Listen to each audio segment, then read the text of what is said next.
Ever since my mom died, I've been a mess.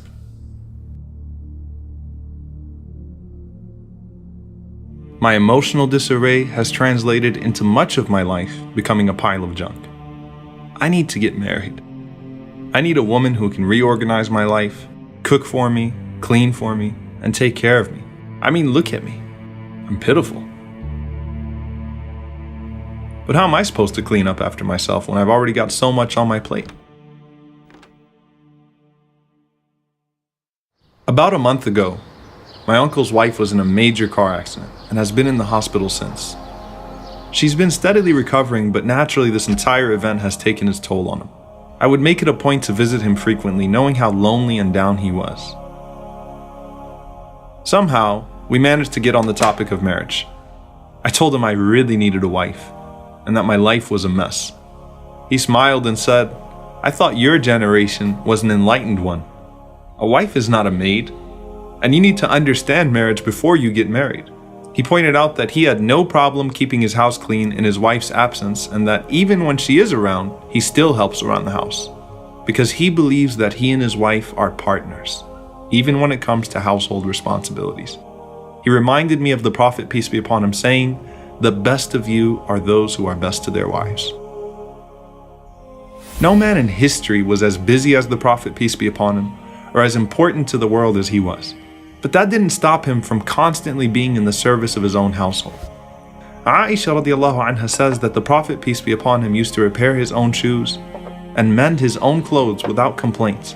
And with all that, he never deprived his family of that infectious smile he was so famous for. Men are from Mecca and women are from Medina, but in the end, we're all from Allah. And though at times it seems impossible to understand one another, Allah created us in our own unique ways to complete one another. And that's not just in regards to marriage. That's a rule of life.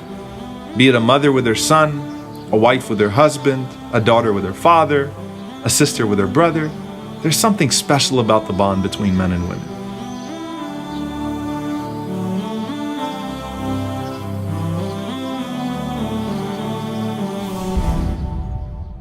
My uncle told me that women often go unappreciated in our lives.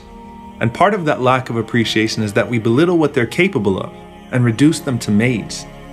That's why the Prophet, peace be upon him, taught us that though we may never repay them, we should at least recognize their efforts and be grateful. Not only that, but we should honor them and hold them in the highest regard. You know, your mother didn't just clean after you. She made you the person you are today. She didn't just change your diaper. She built your character. Through sleepless nights and constant worrying and prayers, she proudly watched you grow.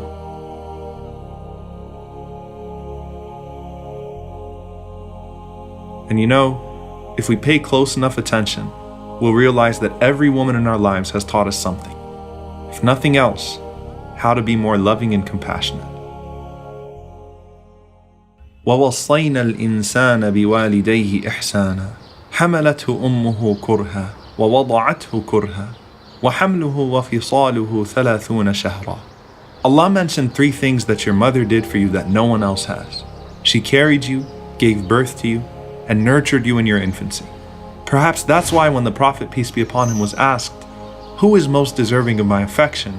he said, "Your mother 3 times, then your father." My uncle told me that in anticipation of his wife coming home, he wanted to do something thoughtful for her to show her how much he loved her. Her favorite pastime was putting puzzles together, especially with her grandchildren.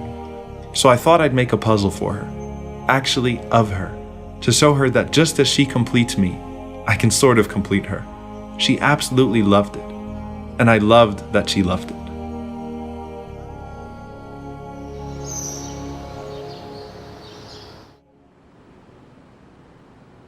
My neighbor once asked me, "Aren't you Muslims exaggerating just a little bit when you claim that Muhammad emancipated women?